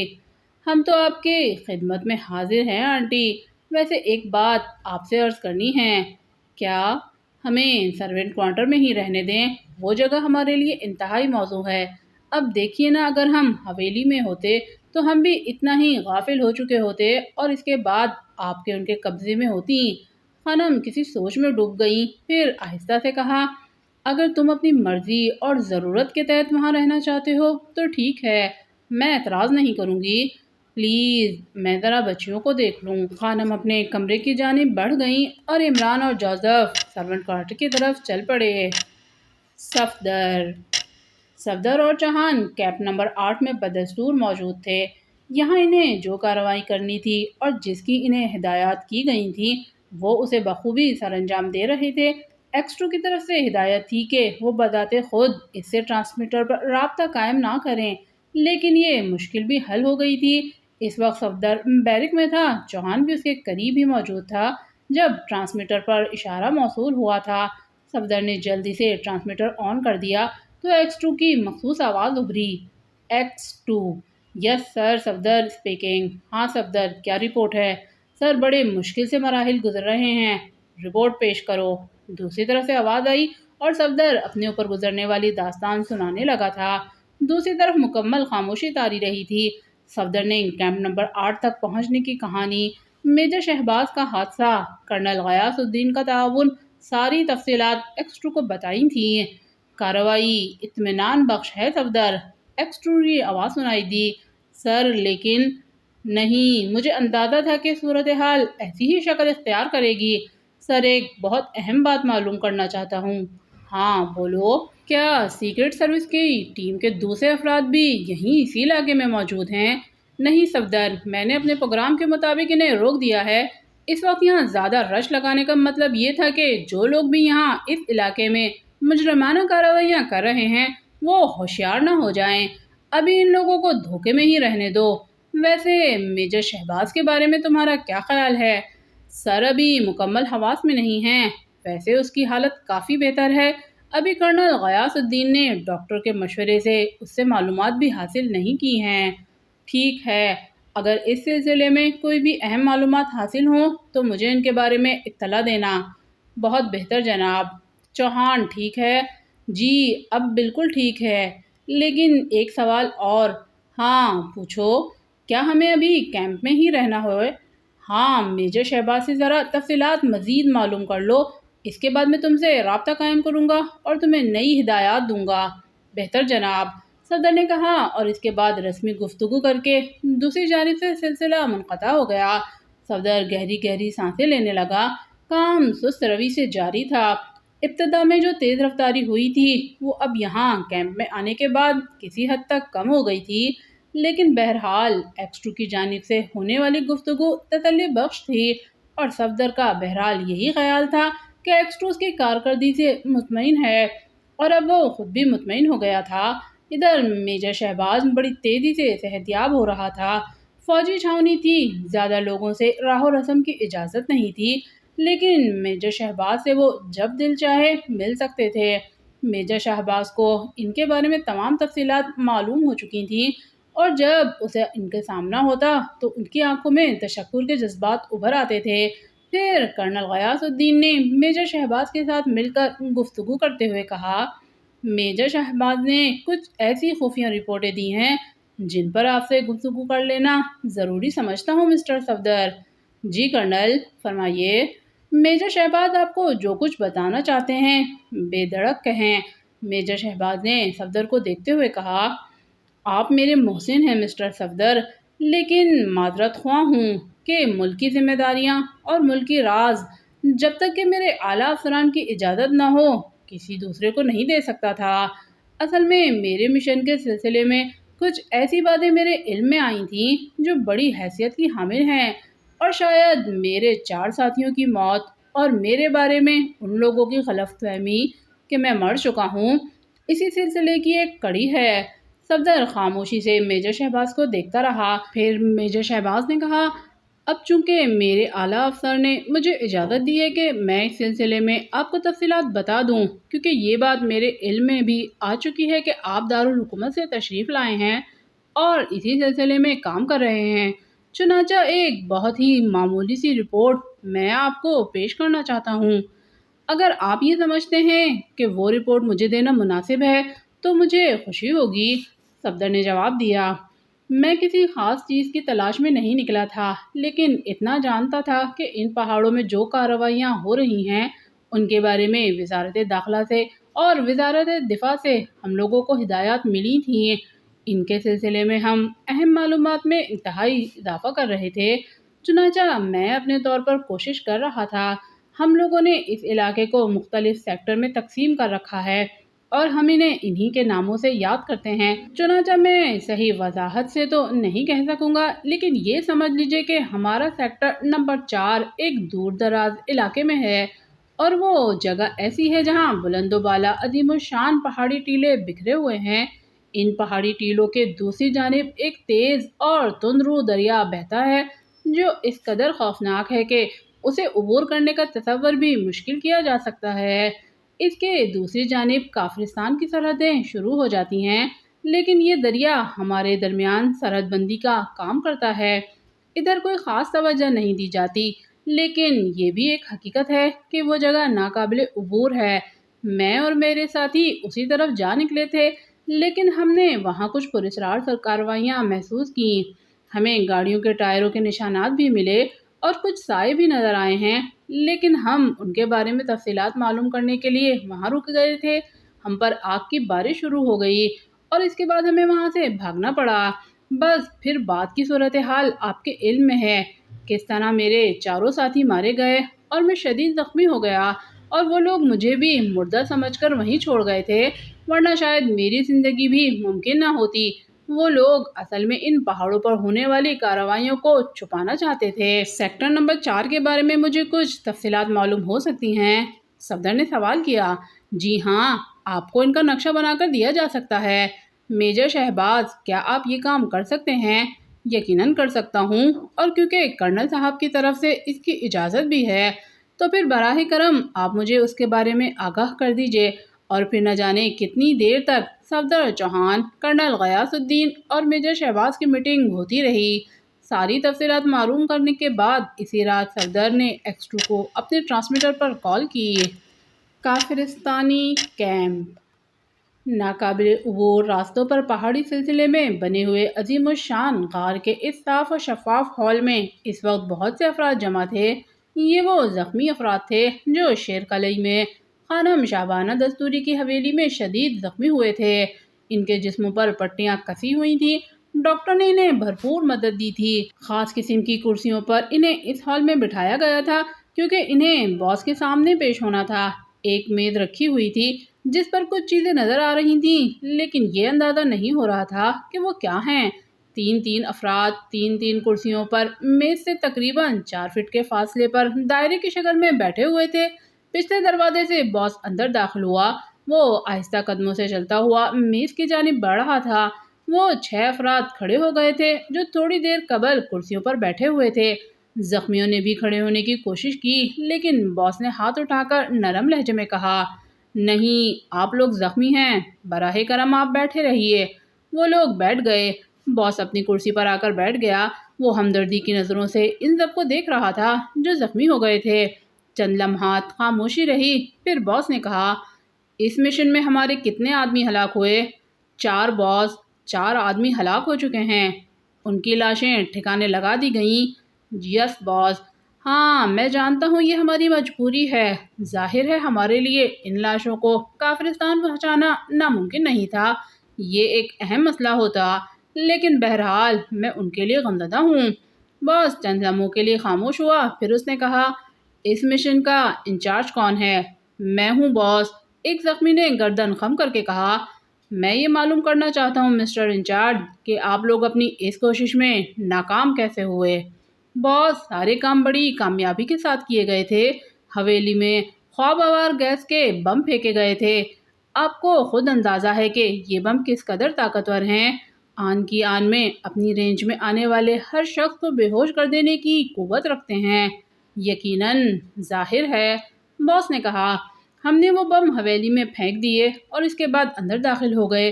باس، وہاں ہر شخص ہمیں بے ہوش ملا، لیکن خانم نے نہ جانے کس طرح گیس ماسک لگائے رکھا تھا۔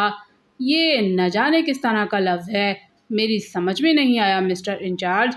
باس، پہلی بات تو یہ کہ اس کے بعد گیس ماسک کہاں سے آیا؟ گیس ماسک ایسی چیز نہیں جو بازار میں نہ مل سکے۔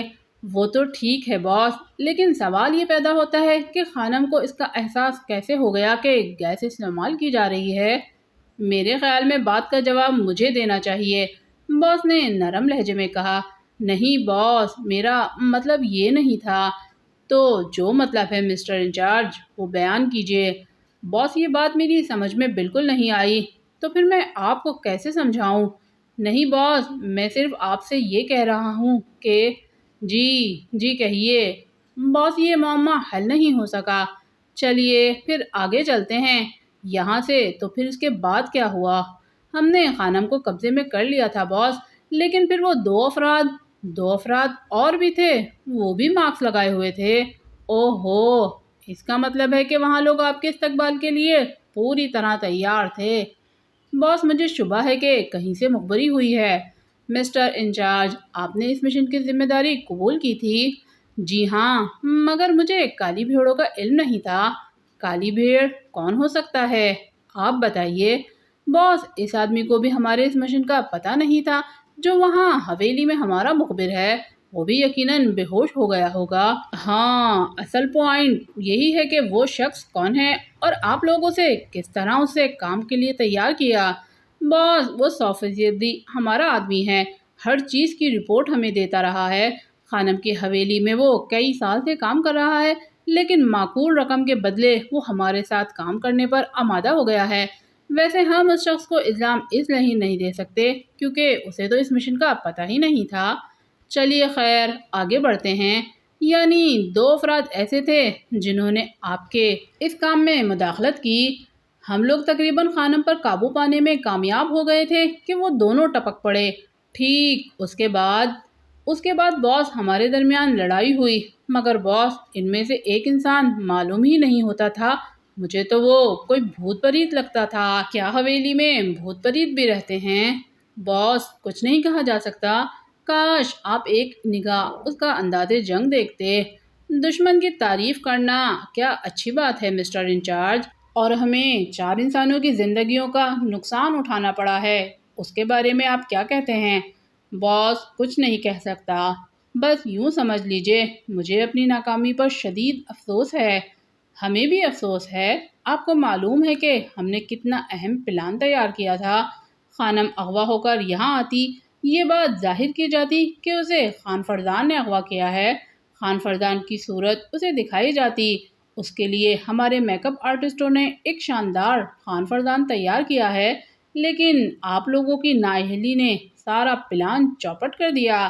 کیا آپ کو اس بات کا احساس ہے مسٹر انچارج؟ شدید احساس ہے باس۔ تو پھر آپ لوگ ناکام ہو گئے۔ اب سوال یہ پیدا ہوتا ہے کہ ہمیں اس ذمہ دار کی ضرورت ہے جس نے خانم شاہبانہ دستوری کی کوٹھی میں اس شخص کو مخبر کے طور پر تیار کیا۔ یہ کام میں نے کیا تھا باس، 6 کرسیوں پر بیٹھے ہوئے افراد میں سے ایک آدمی نے کہا۔ مگر سوال یہ پیدا ہوتا ہے مسٹر ذمہ دار کہ اس شخص نے آپ کو حویلی میں موجود ان 2 افراد کی کوئی اطلاع نہیں دی؟ اطلاع دی تھی اس نے باس، اس شخص نے کہا۔ کیا اطلاع دی تھی؟ اطلاع کوئی اہم نہیں تھی، اس نے بتایا تھا کہ خانم کے کچھ مہمان آئے ہوئے ہیں، ان مہمانوں میں 4 افراد تھے۔ اچھا، ایک سیاہ فام نیگرو، ایک عجیب سی بے وقوف شکل کا آدمی، ایک ملازم ٹائپ کا آدمی اور ایک اس کی بیوی، لیکن یہ لوگ ایسے تھے کہ ان پر کسی کا بھی شبہ نہیں کیا جا سکتا تھا۔ وہ کیوں؟ وہ انتہائی بے وقوف سے لوگ تھے چیف۔ یہ فیصلہ آپ لوگوں نے کیسے کر لیا کہ وہ بے وقوف سے لوگ ہیں؟ شکلوں سے نظر آتے تھے۔ اچھا ٹھیک ہے، تو یہ صورتحال چلیے۔ خیر، اس شخص نے ایک تفصیلی رپورٹ پیش کرنی تھی اس بارے میں جسے آپ نے وہاں متعین کیا تھا۔ وہ بھی باس ایک ملازم ٹائپ کا آدمی ہے، زیادہ چالاک نہیں ہے۔ تو آپ کو کوئی ایسا شخص وہاں نہیں مل سکا جو ملازم ٹائپ کا نہ ہوتا اور چالاک ہوتا؟ نہیں باس، ایسا کوئی آدمی نہیں تھا، اور آپ یہ سمجھ لیجئے کہ ہم نے ظاہر زیادہ رسک نہیں لیا تھا، لیکن آپ کا مشن ناکام تو ہوا ہے۔ باس اب ہم اس باریکی میں تفصیلی رپورٹ حاصل کریں گے۔ ایک بڑا مشن فیل ہو جانے کے بعد ظاہر ہے اس میں میرا کوئی ہاتھ نہیں ہے باس، مشن تو ان لوگوں کا تھا، اس شخص نے کہا۔ آپ اپنی کرسی پر تشریف رکھیے، باس نے کہا، اور پھر انچارج کی طرف متوجہ ہو کر بولا۔ مسٹر انچارج، یہ میرے سامنے ایک کاغذ رکھا ہوا ہے، کیا آپ اسے پہچانتے ہیں؟ اس نے میز پر سے ایک کاغذ اٹھا کر دور ہی سے انچارج کی طرف کرتے ہوئے کہا۔ انچارج آنکھیں پھاڑ پھاڑ کر اسے دیکھنے لگا۔ یس باس، پہچانتا ہوں۔ کیا معاہدہ ہے یہ؟ گڈ، اس معاہدے کی تحریر آپ کے علم میں ہے؟ جی باس۔ کیا تحریر ہے یہ؟ باس، اس میں ہم نے یہ اقرار کیا ہے کہ ہم زندگی کی بازی لگا کر اس مشن کے لیے کام کریں گے۔ اس میں ایک کالم اور بھی ہے جس میں معاوضے کی رقم درج ہے۔ جی ہاں، اور یہ معاوضہ ایسا ہے کہ آپ لوگوں کی آدھی زندگی آرام سے گزر سکتی ہے۔ جی باس، اور یہ معاوضہ آپ کو نقد ادا کر دیا گیا ہے؟ جی باس، اور اس میں ایک کالم اور بھی ہے مسٹر انچارج، وہ آپ کو یاد ہے؟ کون سا کالم باس؟ میں پڑھ کر سناتا ہوں، باس نے کہا، اور اس کے بعد وہ کالم پڑھنے لگا۔ اس میں لکھا تھا، میں اس بات کی ذمہ داری قبول کرتا ہوں کہ جو مشن، جو مقصد میرے سپرد کیا جائے گا، پہلے اسے سمجھوں گا اور اس کے بعد اس پر عمل کرنے کی ذمہ داری قبول کروں گا۔ ذمہ داری قبول کرنے کے بعد اس مشن کی تکمیل میرا فرض ہوگی، اور اگر میری غلطی سے اس مشن کو ناکام بنا دے تو پھر اس کے بعد میں زندگی کا حقدار نہیں ہوں۔ انچارج کے چہرے پر یہ لفظ سن کر خوف کے آثار ابھر آئے تھے، باقی لوگ بھی خاموش بیٹھے تھے اور وہ سبھی تھر تھر کانپنے لگے تھے۔ تو پھر اب کیا کہتے ہیں آپ مسٹر انچارج اس سلسلے میں؟ باس، ہم سے غلطی ہو گئی تھی، لیکن نہیں، بس جہاں تک میں کہوں وہاں تک بولنا ہے، تم لوگوں کو اس سے آگے بولنے کی گنجائش نہیں۔ معاہدہ تو بہرحال معاہدہ ہے اور اسی لیے کہا جاتا ہے کہ اس کی تکمیل کی جائے۔ باس، ہمیں موقع دیا جائے۔ نہیں میرے دوست، اس کاروبار میں موقع نہیں ہوتا، تمہیں پتہ ہے میں نے بھی ٹھیکہ لیا ہے اور یہ ٹھیکہ معمولی نہیں ہے۔ اگر اس میں مجھے ناکامی ہوئی تو وہی سلوک میرے ساتھ کیا جائے گا جو تمہارے ساتھ کیا جا رہا ہے، باس نے کہا، اور میز کے نیچے ہاتھ ڈال کر ایک اسٹین گن نکال لی جو انتہائی چھوٹی لیکن بہت خوفناک تھی۔ ان زخمیوں کے چہرے زرد پڑ گئے تھے جو سامنے بیٹھے تھے۔ اس نے اسٹین گن میز پر سیٹ کی، اس کے پیچھے دوربین لگی ہوئی تھی۔ اس نے بڑے اطمینان سے اس دوربین میں نگاہیں جمائیں۔ وہ لوگ جو کرسیوں پر بیٹھے ہوئے تھے خوفزدہ انداز میں کھڑے ہو گئے، لیکن اسٹین گن سے ہلکی ہلکی آوازیں نکلیں۔ اس کی نال نیم دائرے کی شکل میں گھوم گئی اور وہ زخمی کرسیوں پر بیٹھے ہوئے تھے گولیوں سے چھلنی ہو گئے۔ ان کی چیخیں اور کرراہیں ابھرنے لگی۔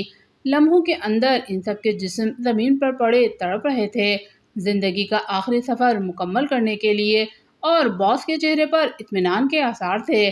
اس نے اس کام سے فارغ ہونے کے بعد ان 6 افراد کی طرف دیکھا جو کرسیوں پر بیٹھے ہوئے تھے اور ان کے چہرے پتھرا گئے تھے۔ پھر اس نے کہا، بات اصل میں یہ ہے کہ اس وقت ہم دوہری مشکلات کا شکار ہیں۔ اس پروجیکٹ پر آپ کو علم ہے کہ کروڑوں روپیہ خرچ ہوا ہے اور ابھی ہم کام شروع کیے ہوئے زیادہ عرصہ نہیں گزارا۔ جن سرمایہ کاروں نے اس پروجیکٹ پر سرمایہ کاری کی ہے، آپ کو علم ہے کہ وہ معمولی لوگ نہیں، کافرستان کے اتنے بڑے بڑے اور صاحب اثر لوگ کہ اگر ہم کسی طرح اس پروجیکٹ میں ناکام ہو گئے تو ہمارے لیے زندگی بچانا کسی طور ممکن نہیں ہوگا۔ جہاں ہمیں مالی نقصان پہنچے گا وہاں ہماری زندگیاں بھی ختم کر دی جائیں گی۔ آپ کو یہ بھی پتہ ہے کہ حکومت کافرستان اس پروجیکٹ میں کس قدر دلچسپی لے رہی ہے، اس لیے آپ یوں سمجھ لیجئے کہ ہم پاک ایشیا کو ایسا نقصان پہنچا رہے ہیں جو اس کی تجارت کے لیے شدید خطرہ ہے اور اپنا مفاد بھی حاصل کر رہے ہیں۔ پرائیویٹ سیکٹر سے یہ ہمارا پہلا کام ہے جو اس انداز میں شروع کیا گیا ہے، اور حکومت کافرستان نے اسے ایک تجرباتی کام بھی کہا ہے۔ اس معاہدے میں شامل ہونے کے بعد ہم نے جن لوگوں کا انتخاب کیا ہے ان کی تلاش میں لاکھوں روپیہ خرچ کیا گیا ہے، اور اس کے بعد ان میں سے ایک ایک شخص کو اس معاہدے سے پوری طرح روشناس کرانے کے بعد اس ٹیم میں شامل کیا گیا ہے۔ انہیں جو معاوضہ دیا گیا ہے اس کا بھی آپ کو علم ہے۔ میرا مطلب ہے ان تمام باتوں کو کہنے سے یہ ہے کہ غلطی کی کوئی گنجائش نہیں، بالکل گنجائش نہیں ہے، اور مسٹر آپ بھی اس میں برابر کے ذمہ دار ہیں۔ اس نے اس شخص کی طرف اشارہ کیا جسے خانم کی حویلی میں اس آدمی کو مکمل کرنے پر مامور کیا گیا تھا۔ وہ شخص تھر تھر کانپنے لگا تو باس نے کہا، نہیں، آپ کو خوفزدہ ہونے کی ضرورت نہیں ہے۔ آپ فوری طور پر اپنے آدمی سے یہ معلوم کیجئے کہ خانم کی حویلی میں آنے والے کون ہیں۔ یہ کام فوری طور پر ہونا چاہیے، مجھے اس کی رپورٹ درکار ہے۔ سر، یہ کام 24 گھنٹے کے اندر اندر ہو جائے گا۔ ہو سکے تو ان لوگوں کی تصویریں وغیرہ، یا پھر ایسا کیجئے کہ میں آپ کو اس کی مکمل ذمہ داری سونپتا ہوں کہ آپ اس سلسلے میں کیا کر سکتے ہیں۔ مجھے صرف تفصیلات درکار ہیں۔ سر، آپ اطمینان رکھیں، میں بذات خود یہ کام کروں گا۔ ان لاشوں کو ٹھکانے لگا دیا جائے اور باقی تمام لوگوں کو بتا دیا جائے کہ غلطی برداشت نہیں ہوگی۔ کیمپ نمبر 8 میں جو واقعہ پیش آ چکا ہے وہی میرے لیے انتہائی پریشانی کا باعث ہے۔ آخر ہمارے آدمی گئے کہاں، اس کا سراغ بھی فوری لگانا چاہیے۔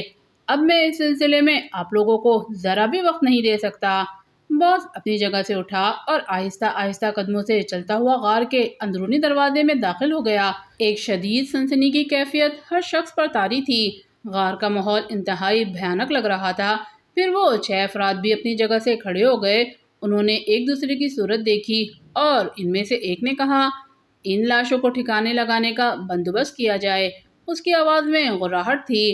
پھر اس نے اس شخص کی طرف دیکھتے ہوئے کہا جس کی اس ذمہ داری کا اہم ذمہ دار ثابت کیا گیا تھا، اور تم جو کرنا چاہتے ہو فوری طور پر اس کا آغاز کر دو۔